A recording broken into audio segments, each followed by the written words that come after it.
안녕하십니까, 구독자 여러분.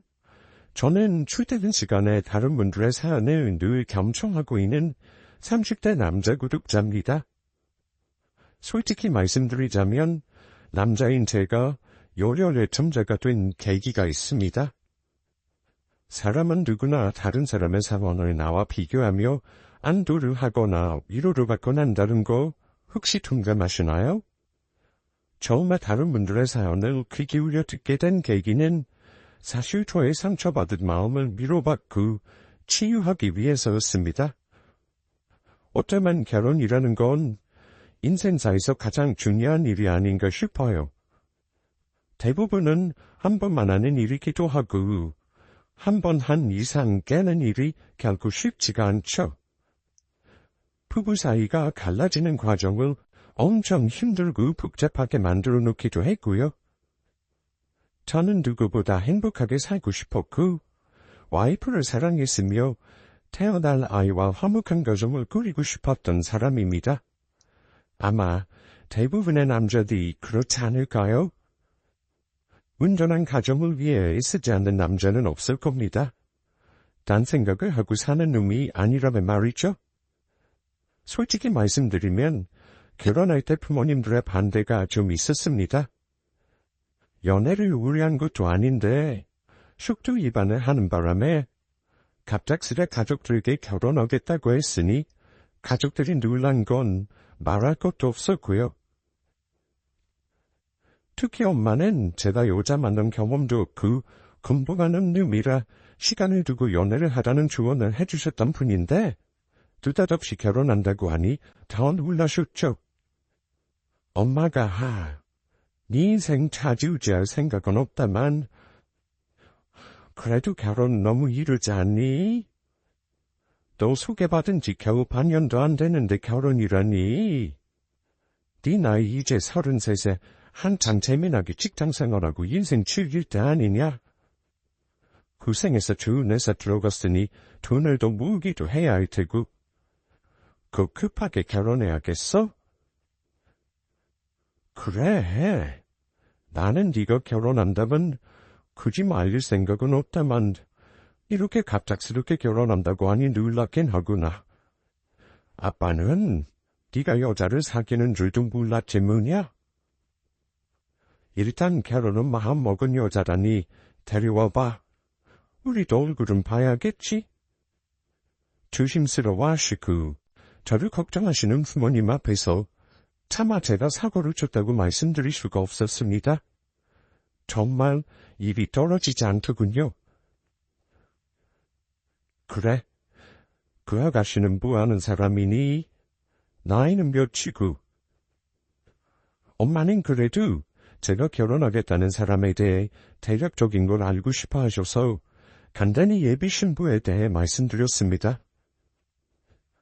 나이는 28이고 저처럼 직장인이에요. 집은 우리 집에서 30분 거리로 가깝고요. 엄마도 보시면 좋아하실 거예요. 아주 예쁘고 싹싹한 친구거든요. 네가 좋아하는 사람이니 당연히 좋은 여자겠지. 그래. 일단 네 아버지 말대로 집에 데리고 와봐. 네가 갑자기 결혼시켜달라는 거 놀라긴 했다마는 순서는 지켜야지. 부모님께는 그때 임신 사실 말씀을 못 드리고 나중에 예비 신부 인사시키기 며칠 전에 솔직히 털어놓았습니다. 그때 부모님의 어처구니 없어 하시던 표정 생각하면 아직도 질소한 마음이네요. 그 덕에 결혼을 서둘러 하긴 했지만 결과적으로 보면 제가 너무 성급한 결혼을 한 게 맞으니까요. 예비 신부는 오랜 동네 친구의 소개로 만났습니다. 소개팅을 한 건 아니고요. 친구들 모임에서 처음 만났고 그 친구가 저 마음에 든다며 소개해달라고 적극적으로 부탁했다고 들었습니다. 저는 말씀드렸듯 썸은 몇 번 타봤지만 연애 경험이 없는 순백이에요. 남고의 군대 출신이라 그야말로 여자에 대해 아는 게 없습니다. 물론 제가 마음에 들어서 만나고 싶은 여자도 있었지만 능수능란하지 못한 제가 기회를 다 흘려보냈었고 서른 넘고 나서는 그냥 회사에서 커리어 쌓고 능력 인정받는 게 좋아 일만 하고 살았던 것 같습니다. 그런 저를 마음에 든다며 관심을 보이는 요소가 있다니까 한동안 마음이 아주 들뜨더라고요. 그래서 따로 만나게 되고 자연스레 사귀게 되었습니다. 그 친구는 저와는 성격이 참 많이 달랐어요. 말수 적은 저와는 달리 굉장히 활달했고 아는 사람도 많고 잘 웃는 사람이었습니다. 한마디로 인싸라고 하나요? 그런 여자였어요. 예쁘장한 외모에 눈웃음을 보고 안 좋아할 남자가 과연 있을까요? 게다가 조심스럽게 대하던 저와는 달리 그 친구는 매사가 너무나 쉽더군요. 결혼하자는 말도 먼저 한 게 그 친구였습니다. 저는 당황했지만 저를 많이 좋아한다는 여자친구의 말을 철석같이 믿었고 나에게도 이런 날이 오는구나 싶어서 얼떨떨했던 것 같습니다. 자기는 결혼하면 어디서 살고 싶어? 나 직장 생활하면서 돈을 많이 못 모아서 걱정이야. 자기네 집에서 나 해오는 거 없다고 싫어하시면 어쩌지? 별 걱정을 다 한다. 집이라면 걱정 마. 나 5년 전에 사놓은 거 있어. 돈만 좋다면 그 집에서 시작해도 돼. 돈 없는 게 무슨 걱정이야. 모자라는 건 내가 부모님 모르게 줄 테니까 걱정 마. 정말? 그럼 나 자기만 믿는다. 정말 대기업 다니는 남자친구 있으니까 좋긴 좋네. 그럼 나중에 다 결혼하면 일 안 하고 집에서 살림만 해도 돼? 뭐 네가 원한다면 그래도 괜찮아. 직장은 언제든지 군배에서 잡을 수 있는 거니까. 저는 대학을 졸업하자마자 바로 지금 회사에 입사해서 꽤나 빨리 집도 마련해 놓았고 월급도 상여금 포함하면 실수령액으로 800만 원 남짓을 받습니다. 굳이 아내가 일을 안 한다고 해도 먹고 사는데 전혀 문제는 없었어요. 내가 누군가를 만나 연애를 한다는 것도 신기한데 결혼하자는 말까지 듣고 미래를 계획한다는 게 설레고 좋았습니다. 만난 지 2달 만에 결혼을 의논하면서 저는 여자친구에게 통장 잔고부터 주식계좌, 집 등기 권리증까지 제 전 재산을 공유하게 되었습니다. 1억 원이 넘는 계좌 잔액과 수천만 원의 주식 계좌를 보고 여자친구는 놀라는 눈치였습니다. 그리고는 하는 말이 와, 자기 정말 대단하다. 아무리 대기업 다닌다지만 직장생활 몇 년 했다고 이렇게나 돈을 모은 거야? 나 자신이 부끄러워지네. 안 되겠다.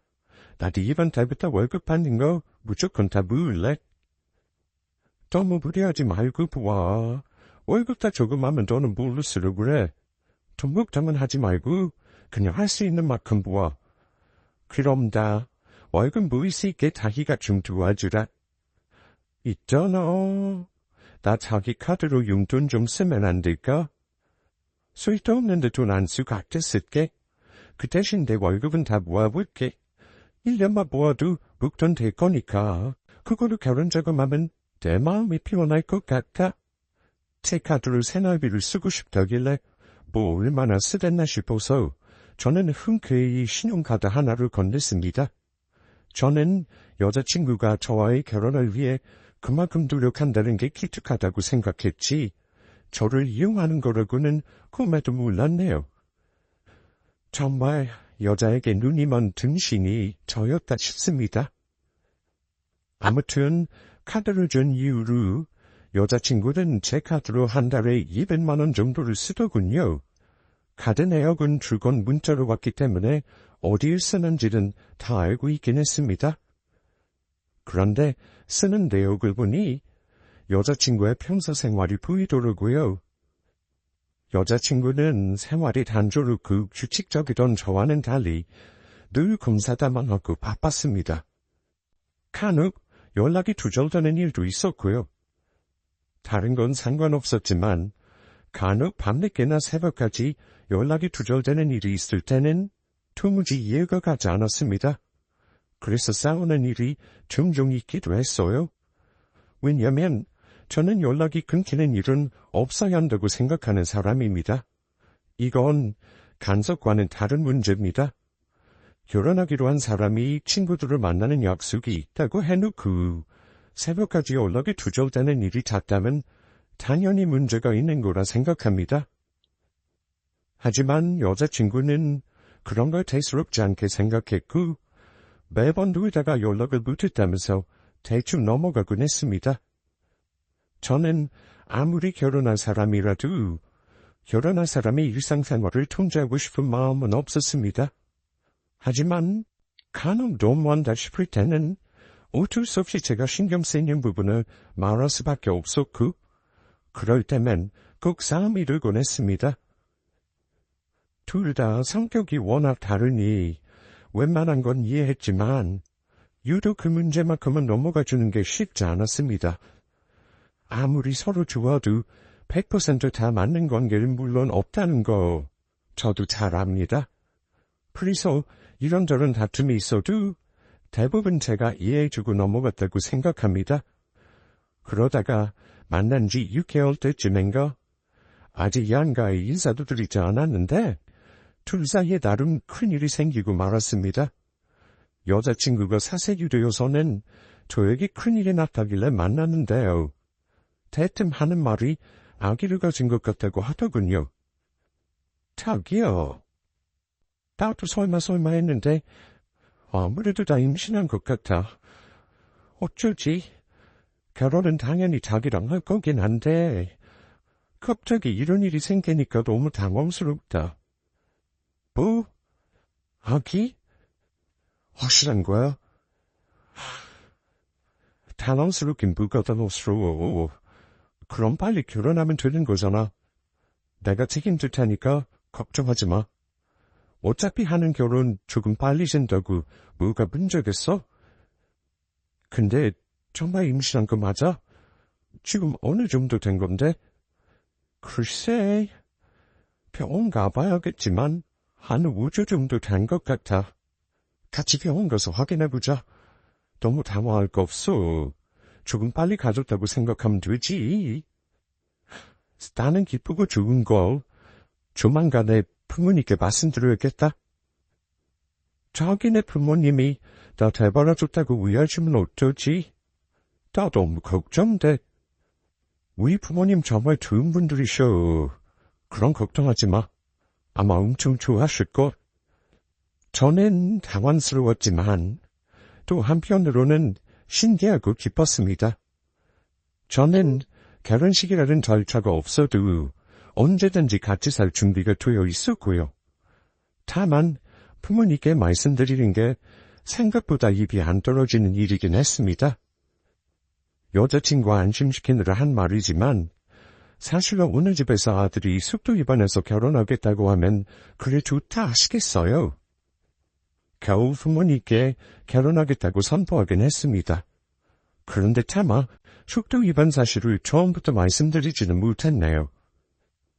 그러다 여자친구 인사시키기 전에 안 되겠다 싶어 털어놓은 후 어머니에게 등짝을 좀 몇 대 맞긴 했습니다.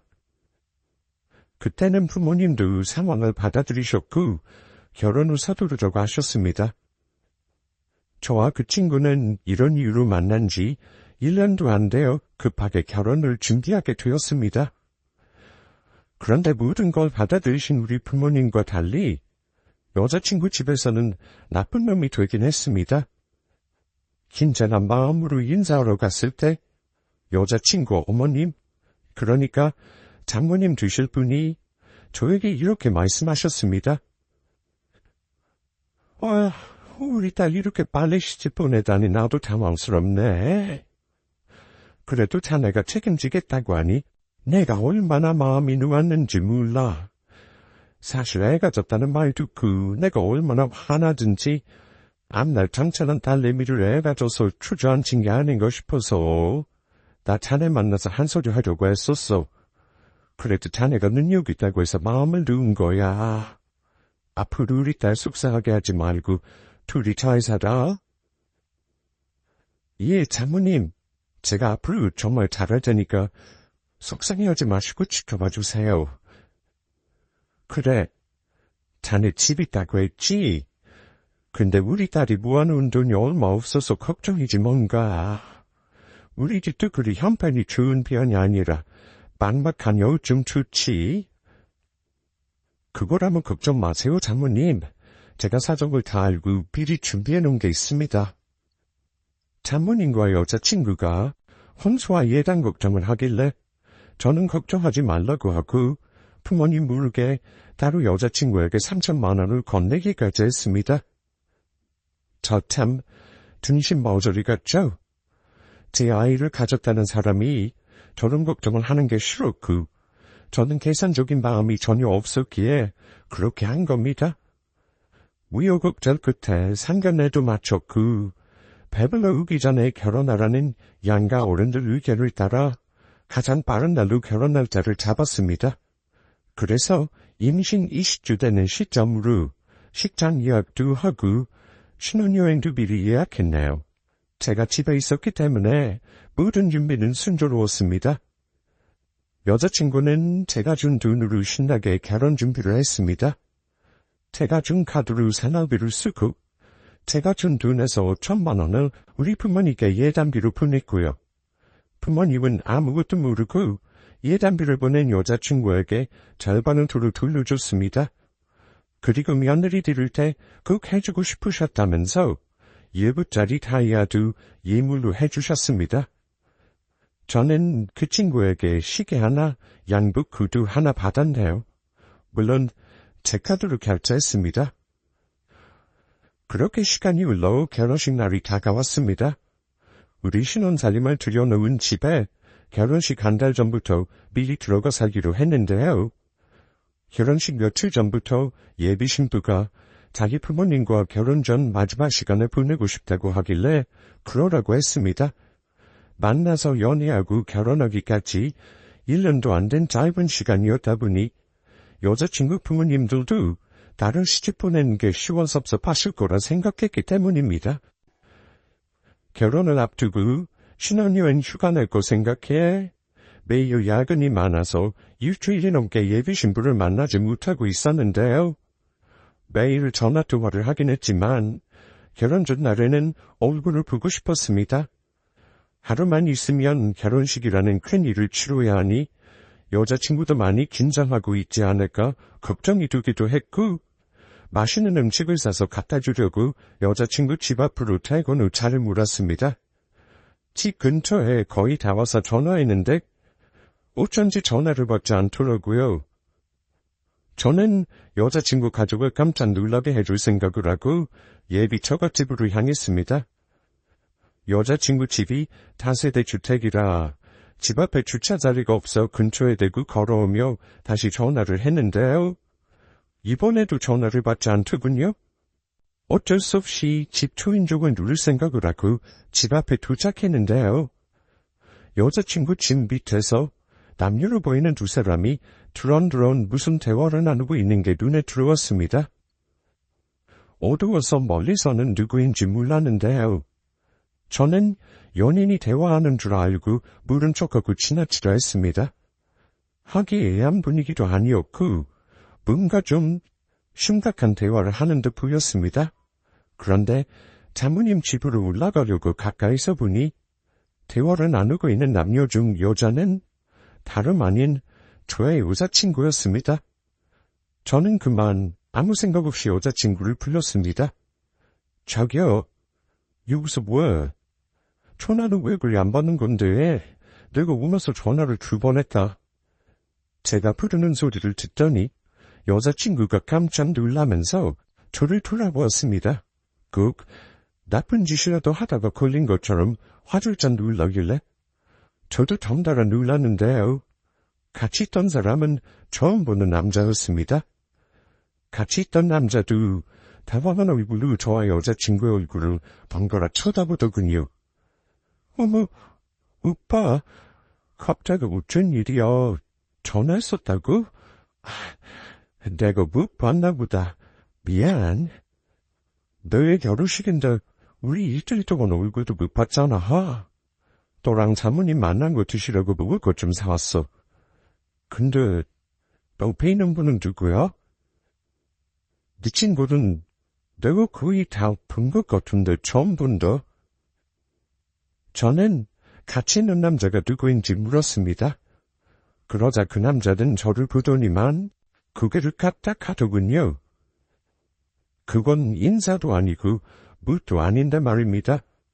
워낙 친한 사람도 많고 이성 친구도 많은 예비 신부라지만 거의 제가 모르는 사람은 없는데 처음 본 남자였기 때문에 위하다는 생각이 들었습니다. 게다가 이런 늦은 시간에 침 밑에서 굳이 대화를 하고 있는 것도 뭔가 자연스러운 상황은 아니었으니까요. 누구냐고 묻는 저를 보더니 살짝 둥근히 흔들리며 한다는 말이 여기 이 친구는 오빠가 처음 봤지? 나랑 유치원 때부터 동네 같이 살던 소꿉친구야. 오빠는 아마 모를 거야. 우리도 오늘 되게 오랜만에 본 거거든? 인사해 도 뭐야? 여기는 나랑 결혼할 사람이야. 너도 궁금하다며 나랑 결혼할 사람. 그러자 같이 있던 남자는 아까 눈짓으로 까딱하던 모습과는 다르게 말로 인사를 하더군요. 안녕하세요. 처음 뵙네요. 선주랑 결혼할 분이라길래 기대 많이 했습니다. 듣던 대로 되게 능력 있고 젠틀해 보이시네요. 네. 선주랑 소꿉친구시라고요. 참 신기하네요. 이성끼리 그런 친구 되는 거 쉽지 않은데 말입니다.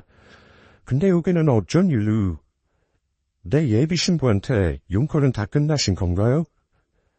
네, 할 얘기는 다 했습니다. 혹시 오해하실까봐 말씀드리는데, 저 선주 정말 배꼽 친구다 다름없으니 이상한 오해 말아주세요. 친구 행복하게 잘 살라고 축하해주고 싶어서 왔으니까요. 자이친이라는 그 남자는 말은 그렇게 했지만 뭐랄까요. 수컷들이 암컷 하나를 놓고 싸울 때의 긴장감이랄까요? 분명 아내들 사람과 어릴 때부터 친구라고 하는데 정작 저를 보는 그 친구의 눈빛은 자기 먹이를 빼앗긴 짐승의 눈빛처럼 보였고 저는 어쩐지 기분이 찝찝했습니다. 뭔가 긴장감이 감돈다는 걸 느꼈는지 여자친구는 황급히 그 친구를 보내려고 했습니다. 내일 다 결혼이라고 동우가 축의금 주겠다고 온 거야. 나 갑자기 결혼한다고 해서 깜짝 놀랐대. 좋아요. 축의금 잘못했을 때 정말 고맙다. 우리 오빠 왔으니까 난 그만 올라가 볼게. 나중에 연락하자. 잘 가.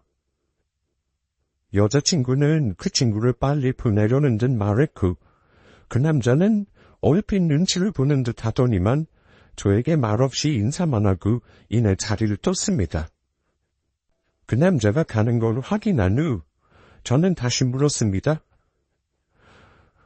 근데 정말 이상하다. 축의금을 주러 굳이 이 시간에 여기까지 왔다는 거야? 아니 그렇게 친한 친구면 결혼식도 와야지. 왜 결혼 전날에 와서 굳이 축의금을 준대? 봉투는 어디 있어? 얼마나 줬길래 직접 여기까지 왔는지 확인 좀 하자. 그런데 저의 말에 여자친구는 굉장히 당황하면서 할 말을 잊은 듯 어버버거리는가 싶더니만 이렇게 대답했습니다. 아니, 봉투를 준 건 아니고 계좌이체 해줬어. 결혼식 날 자기는 못 올 것 같다면서 직접 얼굴 보고 축하 인사 해주려고 온 거야. 오빠가 혹시 이성 친구 친하게 지내는 거 싫다고 할까봐 얘기 안 한 거니까 무효하지 마. 아까는 축의금 주러 왔다면서 봉투를 준 것도 아니고 계좌이체를 해? 그것도 웃긴다. 근데 친구라면서 그렇게 심각한 분위기로 얘기를 하고 있었던 거야? 혹시 무슨 얘기하고 있었는지 물어봐도 될까? 그러자 갑자기 여자친구는 저에게 버럭 신경질을 내더군요. 내가 친구랑 대화 내용까지 오빠한테 시시콜콜 다 보고해야 해? 이렇게까지 말했으면 됐지. 사람이 왜 이리 좀스럽게 굴어? 내 친구들 만나서 늦게까지 노는 것도 싫어하더니만 별것도 아닌 걸로 이러기야? 내일이 결혼식인데 싸우자는 거냐고. 왜 임산부한테 스트레스를 주고 그래? 그래 알았어. 더는 얘기 안 할게. 일단 올라가자. 맛있는 거 사왔는데 다 식겠다. 결혼 전날이니만큼 쓸데없는 걸로 오해하고 쌓이고 싶지 않았던 저는 일단 어색했던 상황을 마무리했습니다. 저의 아내가 될 사람의 남사친이라. 요즘은 남사친, 여사친 많이들 있다고 하는데 이성과 친구로 허물없이 지내본 경험이 없는 저에게는 솔직히 아내가 친하게 지냈다는 그 남자가 자꾸 마음에 걸리더라고요. 결혼식은 다음날 별일 없이 치렀고 신혼여행도 일주일간 잘 다녀왔습니다. 아내가 배부르기 전이라 결혼식에 온 하객들은 우리가 속도 위반해서 결혼하는 줄도 몰랐을 겁니다. 가까운 친구들 외에는 알리지 않았으니까요. 그런데 신혼여행하는 동안 아내는 자꾸만 핸드폰에 신경을 쓰고 누군가와 그렇게 문자를 자주 주고받고 하는 겁니다. 원래 SNS가 하는 사람이고 친구가 워낙 많이 늘 핸드폰을 손에 붙들고 있는 사람이긴 합니다. 왠지 아내같이 눈치를 보고 있다는 느낌을 받았습니다. 그 느낌은 신혼여행을 다녀온 이후에도 종종 이어졌습니다. 그렇게 지내기를 몇 달째 아내는 배가 점점 풀려오기 시작했습니다. 아내가 힘들다고 죽는 소리를 하길래 직장도 관두라고 했고 집에서 편히 쉬고 있었습니다. 그러다가 제가 아내에게 사람을 붙여봐야겠다고 결심한 계기가 한 번 있었습니다. 퇴근해서 집에 막 들어왔는데 거실에 있는 아내는 제가 집에 들어온 줄도 모르고 누군가와 언성을 높여가며 전화 통화하는 걸 듣고 아내가 나에게 감추고 있는 게 뭔가 있구나 하는 걸 눈치챘습니다. 나도 일이 이렇게 될 줄 알았냐? 그러니까 왜 하필 그날 나랑 만나가지고 일을 복잡하게 만드냐고. 나도 복잡해 죽겠어. 내가 연락할 때 빼고는 가급적 전화하는 거 자제해줘. 부탁할게. 거기까지 들었는데 아내는 집에 들어온 저를 보더니만 소스라치게 놀라며 전화를 끊어버리더군요. 저는 그런 아내를 보고 모른 척 했습니다만 그날 밤 복잡한 마음에 잠을 이루지 못했습니다. 아내의 서간 자는 모습을 보는데 참 어이없게도 결혼 전날 마주쳤던 아내의 어릴 적 친구가 머릿속을 스치더군요. 이상한 일이죠? 결국 저는 고민 끝에 심부름센터를 통해 아내에게 사람을 붙였습니다. 아내를 못 믿고 의심한다고 저를 욕하실 수도 있어요. 하지만 밑도 끝도 없이 의심의 싹을 키우느니 아내가 숨기는 게 없다는 걸 확실하게 아는 게 앞으로의 결혼 생활을 위해 중요하다고 생각했습니다. 사람을 붙인 지 겨우 2주 만에 저는 아내가 감추고 있던 놀라운 사생활을 알게 되었습니다. 아내는 직장을 그만두고 나서 집에 있는 게 좋다고 했지만 집에만 있는 사람이 아니었습니다. 한신소 직원이 저에게 몇 가지 사진과 증거물을 보여주며 이런 말을 하더군요. 이런 말 참 조심스럽긴 합니다만 아내 되시는 분 말이죠. 지금 임신 중이시죠? 근데 혹시 결혼 전에 아내분이 만나는 사람이 없었던 게 확실한가요? 제 생각에는 남편분이 아내분에 대해 모르시는 게 많은 것 같네요. 이거 한번 보시겠어요? 이런 말을 하며 건네받은 사진에는 놀랍게도 아내가 남자와 산부인과를 들어가는 모습과 함께 손을 잡고 나오는 모습이 찍혀 있었습니다. 얼마 전 정기검진 때 혼자 갈 수 있다고 했는데 아내는 혼자 간 게 아니라 남자와 갔던 겁니다. 그런데 문제는 사진 속의 그 남자가 제가 아는 얼굴이었다는 겁니다. 그 사람은 다름 아닌 결혼 전날 아내 집 앞에서 봤던 소꿉친구라는 사람이었습니다. 이런 혹시 뭐하는 사람인지 알아내셨나요? 제가 아는 얼굴인데요. 혹시 여기 산부인과 같이 간 거 말고 다른 데서 만난 증거는 없나요? 아직 2주밖에 안 돼서 다른 증거는 못 잡았습니다. 조금 더 따라다니길 원하시나요? 네. 한 달이든 2달이든 확실한 거 나올 때까지 증거 보여주시죠. 네, 그렇게 하겠습니다. 그리고 이런 일 하면서 얻은 경험상 한 말씀 드리자면요. 아내분 말입니다. 나중에 아이 낳으면 꼭 친자검사 해보십시오. 제가 봤을 때는 둘이 같이 산부인과 간 거 분명 이유가 있는 것 같네요. 분명 그 괜히 아이가 아니라 같이 병원 간 남자아이일 겁니다. 물론 아닐 가능성도 있지만요. 저도 바보가 아닌데 그걸 모르겠나요.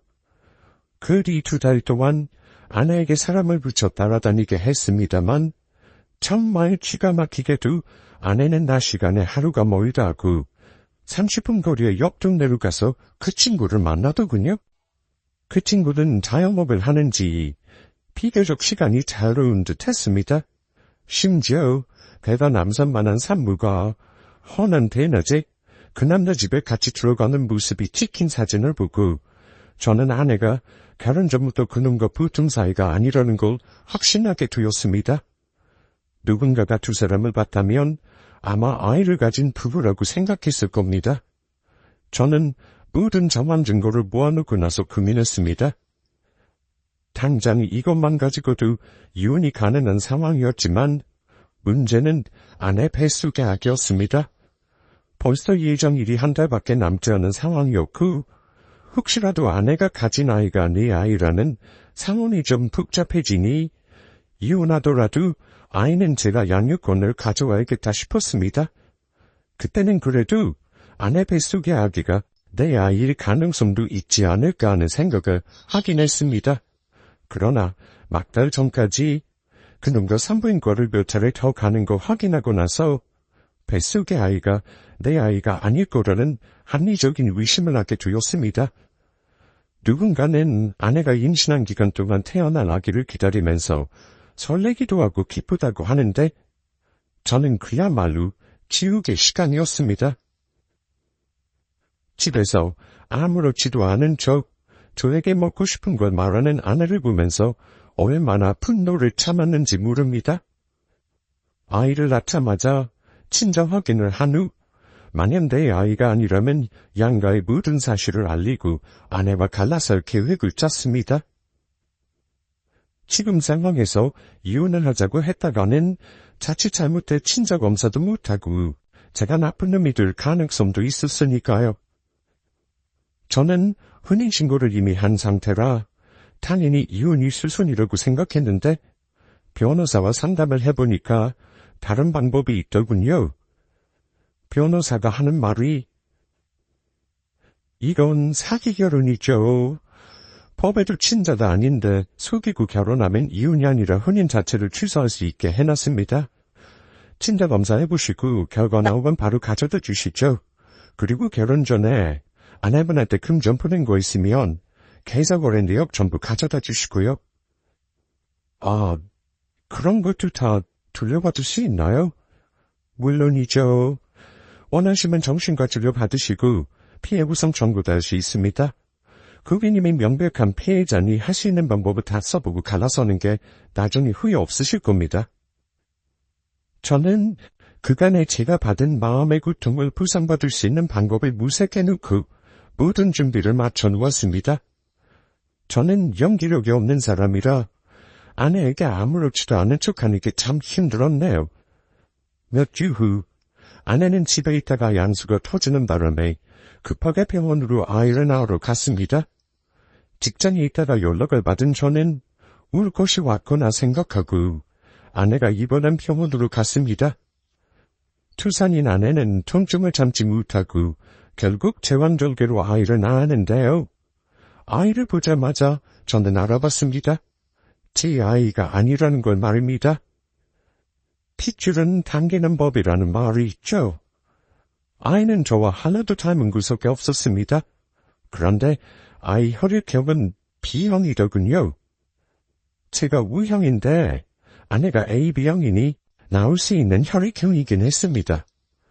일단 아내가 회복하는 동안 저는 미리 준비해놓은 유전자 검사 키트에 아이 머리카락과 입안 상피세포 샘플을 채취했습니다.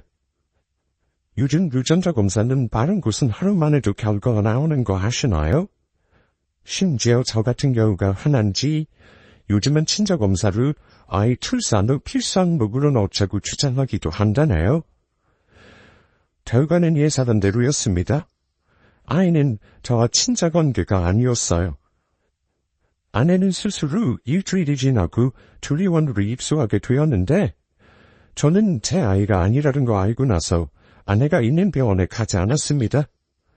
조리원에도 가지 않을 생각이었습니다.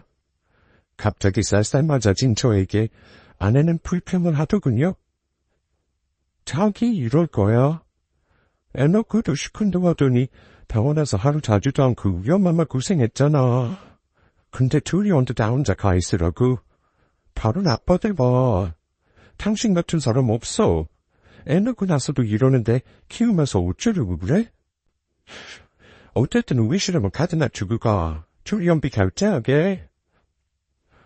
미안한데 조리원비ውን 네가 내도록 해. 아님 장모님들로 내달라고 해. 난 못 내줘. 뭐? 갑자기 왜 이래 당신?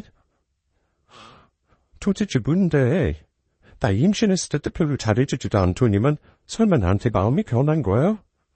조리원비를 안 내준다는 게 무슨 말이냐고. 당신 아빠가 돼가지고 기본 책임 다 안 하겠다는 거잖아. 제가 조리원비를 안 내겠다는 말에 발끈하며 소리를 지르길래 나중에 아내가 퇴소하고 나서 진행시켰다 했던 일을 그냥 지금 말해야겠다고 마음먹었습니다. 네가 아빠도 아닌데 왜 책임을 해야 하는 건데? 조리원비랑 병원비는 네 아들 친아빠들 내라고 해. 나는 한 푼도 못 내줘. 아내는 저의 말을 소스라치게 놀라더군요. 뭐? 당신 도대체 그게 무슨 말도 안 되는 소리야. 우리 아기가 왜 남의 아기라는 거야? 그럼 한다면 얘기를 지금 왜 하는 건데? 우리 아기 친아빠는 당신이야. 글쎄, 이걸 보고도 그런 말이 나올까? 이미 친자검사까지 다 했어. 네가 낳은 내 아들 아니래. 저는 친자검사 결과지를 아내에게 던졌고 아내는 다급한 소개로 사례를 펼쳐보고는 이내 포기한 듯 물었습니다. 대체 언제부터야? 당신 언제부터 알고 이런 거 준비한 거냐고. 그럼 나 배불렀을 때부터 다 알고 있었다는 거야? 그래. 언제부터인지가 뭐가 중요해? 중요한 건 네가 나를 결혼 전부터 속였다는 거야. 나는 그래도 이 아이가 내 아이라면 당신 용서할 생각도 했어. 그런데 당신은 배부른 상태에서도 딴 놈을 만났더라. 그것도 나한테 어릴 때부터 친구라는 놈을 말이야. 그 친구 좋아하네. 당신은 결혼 전에 나를 만나면서도 그 놈이랑 만나고 다닌 거잖아. 세상에 당신 같은 여자를 이해하는 남자는 없어. 아이도 내 아이가 아닌데 내가 당신이랑 정상적인 결혼 생활을 할 수 있을 거라 생각해? 당신 몸조리하고 우리 집에 올 생각하지 마. 짐 정리해서 당신 친족으로 보낼 거니까 그런 줄 알고 그동안 내 돈 쓴 거 돌려줄 준비나 해놔. 알겠니? 아직 몸조리 중인 사람에게 너무한 거 아니냐 생각하실 수도 있습니다. 하지만 저도 사람인지라 한번 감정이 올라오니 주체도 안 되더라고요. 최대한 담담하게 말하려 했는데 그러지 못했습니다. 아내도 마지막 양심이 있는 건지 친절하긴 결과지를 보고 저에게 해야 바라는 말은 더 이상 못하더군요. 저는 그래도 병원을 나와버렸습니다. 그리고 곧바로 집사람과 헤어지는 절차에 돌입했습니다. 손주 태어나고 좋아하시는 부모님께는 너무 죄송했지만 진실을 알려야 하니 어쩔 수 없었습니다. 부모님은 아이 낳은 첫날 병원에 오셔서 얼굴까지 보고 가셨기에 제가 하는 말을 듣고 충격이 크셨습니다. 검사 결과지를 몇 번을 들여다보시더니만 결국 어머니는 눈물을 흘리셨고 아버지는 말없이 한숨만 내쉬셨습니다.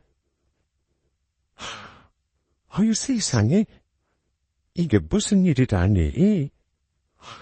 그년이 우리 집에 어찌 이런 짓을 할 수가 있어. 간두하지. 남의 시를 가지고 감히 우리 집안 자손이라고 속여? 아이고, 이 일을 어쩌면 좋아. 엄마는 네가 불쌍하구나. 너 어쩔 셈이야. 당장 그년 쫓아내버려야지. 오늘 이후로는 제가 다 알아서 할 거예요. 그러니까 어머니 아버지, 당분간 저 궁금하거나 힘드셔도 연락 자제해두세요. 다 해결하고 말씀드릴게요. 너 혼자 뭘 어쩌려고 그래? 내가 그년들 찾아가서 다 뒤집어 엎어버릴까? 그동안 속은 거 생각하면 이렇게 가만히 있으면 안 되는 거 아니냐, 어? 어머니 마음 이해해요. 어쨌든 제가 했던 선택 바로잡으려고 하는 거니까 좀 믿고 그냥 놔두세요. 부탁드려요, 어머니. 예상대로 부모님은 너무나 마음 아파하셨습니다. 당장 처벌로 쳐들어가서 뒤집어 엎는다고 하셨지만 그게 해결 방법은 아니니까요. 화풀이는 되겠지만 그저 그런 걸로 에너지를 낭비하고 싶지 않았습니다. 부모님께는 이혼이 아닌 혼인 취소 소송을 진행할 예정이라고 말씀을 드리고 집으로 돌아왔습니다. 그날 이후 장모님이 저에게 계속 전화를 하시더군요. 전화를 피하는 것도 능사는 아니라고 생각해 전화를 받았더니만 장모님이 그러시더라고요. 내가 우리 딸한테 얘기는 전해 들었네. 근데 자네 그 검사 확실한 건가? 나는 도저히 믿을 수가 없어. 혹시 검사 결과가 잘못될 수도 있는 거잖아. 다시 한번 검사해볼 생각 없을까? 내가 볼 땐 손주 녀석이 자네를 아주 쏙 빼닮았던데. 대체 이게 무슨 날벼락인지. 한 번만 더 해도 결과가 똑같으면 내가 인정하고 물러설 테니 내 말대로 한 번만 더 해보게 해, 어? 장모님, 검사 결과는 100% 정확해요. 정 미심쩍으시면 제가 샘플 드릴 테니 다시 의뢰해보시던가요. 소용없는 짓인 거 아시면서 그러세요. 당사자가 진실을 아는 거 아닙니까? 장모님 딸이 시인했어요? 더 할 말이 뭐 있겠습니까? 저 곧바로 소송 시작할 거니 그 사람 짐 일주일 내로 전부 챙겨가세요. 아이고 정수방, 뭐라 할 말이 없다만 그럼 우리 딸이랑 이혼할 생각인 건가? 그럼 우리 딸 먹고 살 방도는 가진 재산 나눠서 보전해 줄 생각이냐 그 말이야. 장모님, 참 대단하십니다. 이 상황에서 딸 먹고 살 걱정을 하시다뇨? 이혼이라니 당치 않죠. 애초에 사기 결혼인데 이혼을 왜 합니까? 저 사기 결혼으로 구사하고 싶은 거 봐주는 대신 혼인 취소 소송하고 위조료까지 전부 받아낼 겁니다. 결혼 준비하면서 제가 준 돈이랑 카드 쓴 거 전부 물어낼 고민이 나세요. 뭐야? 점수반, 우리 형님 뻔히하면서 어찌 그런 말을 해? 내가 우리 딸 조용히 데리고 살 테니까 제발 그러지 말아주게, 어? 제가 돈 얘기를 하니 설설 기면서 친정검사 다시 하자는 말은 안 하더군요. 돈 내라는 말이 무서웠나 봅니다. 모든 거 다 인정하고 조용히 살 테니 위자료나 돈 퇴놓으라는 소리만 하지 말라고 하길래. 사람 가슴에 대못 박은 것만 잘못이 아닙니다. 이건 범죄라고요. 아무튼 저는 더 이상 할 말 없습니다. 혼인 취소는 제가 알아서 진행할 거니까 다시는 저에게 연락하지 마세요. 이렇게 말하고 끊어버렸습니다. 소송을 진행하는 동안 아내는 둘이 오늘 퇴소해 자기 엄마 집으로 들어갔습니다. 아이의 친아빠와 연락을 했든 말든 이제는 중요하지 않았고요. 빨리 아내와의 인연을 끝내고 싶었습니다. 그나마 아내는 아이가 내 친자가 아니라는 게 얼마나 할 말이 없는 이유인가를 잘 알고 있더군요. 저에게 틱소리 못하고 마음대로 하라면서도 위자료를 깎아달라는 구차한 요구를 했습니다. 하지만 저는 그럴 생각이 전혀 없었습니다. 몇 달 후 조정기일에 아내는 출석하지 않았고 판사님은 아내의 불출석을 확인 후 잘못을 인정하는 것으로 보고 다음 기일에 판결을 선고하겠다고 했습니다. 웃긴 건 아내는 그 와중에 답변서를 내긴 했더군요. 어처구니 없게도 결혼 전 아이 친부를 만난 건 사실이지만 결국 뱃속의 아이가 그 사람 아이인 건 몰랐다고 주장했습니다. 일부러 거짓말한 게 아니라면서요. 하지만 얼마 후 재판 결과는 저의 승소로 끝났습니다. 아무리 아내가 일부러 속이라는 의도가 없었다고 한들 임신한 아이가 남편의 친자가 아니라는 건 본인 스스로가 가장 잘 인지하고 있었을 것이며, 이는 혼인 생활 신뢰, 악영향을 준 게 분명하다고 판결문에 명시했고 혼인 취소를 인정했습니다. 가정법원에서는 아내가 저에게 3천만 원을 지급하라는 판결을 내렸습니다. 소송이라는 거 생각보다 긴 시간이 걸리는 일이었지만 이혼이라는 우점 없이 아예 혼인 관계가 없었던 것으로 저의 가족관계 등록부를 정리할 수 있었네요. 그렇게 전 아내와의 악연을 마무리한 저는 지금 연봉 1억을 달성했고 열심히 회사에서 능력 발휘를 하고 삽니다. 주변의 친한 사람들에게 저의 사정을 말했는데요. 생각보다 사람들은 남의 일에 관심이 없더라고요. 마치 저를 원래부터 결혼한 사실이 없는 사람으로 대해주고 있습니다. 전 아내의 소식은 듣긴 했습니다. 그 사람은 친정에서 아이를 키우면서 산다고 하더군요. 아이 친아빠와는 무슨 사정으로 같이 안 사는지 그때는 몰랐는데요. 알고 보니까 그놈도 가정이 있는 놈이었더라고요. 전 아내도 보통 내기는 아니어서 아마 그놈 분 저에게 알리거나 무슨 짓을 해도 할 사람일 거라 생각합니다. 아무튼 그놈은 폰초가 있는데 이혼하고 울만한 감량은 없는 놈이었나 봅니다. 그 소식 듣고 나니까 둘이 똑같은 인간이라는 생각밖에 안 들더군요. 아마 절대 편안한 인생을 살지 않을 거라 생각합니다. 아인 무슨 죄인지 부모 업 때문에 아무 죄 없는 아이만 불쌍한 거죠? 아무튼 당분간 시간을 가지고 저에게 집중하려고 합니다. 일도 열심히 하고 취미생활도 해보려고 해요. 그러다 보면 저도 다른 좋은 인연을 만날 기회가 올 거 아니겠습니까? 그때까지는 저를 갈고 닦으며 더욱 성숙한 사람이 되어야겠다는 결심을 했습니다. 저의 파란만장했던 과거 이야기 재미있게 들으셨나요? 제가 그랬듯 다른 구독자분들도 제 사연으로 위로를 얻으셨기를 바라며 긴 사연은 여기서 마무리하겠습니다. 감사합니다.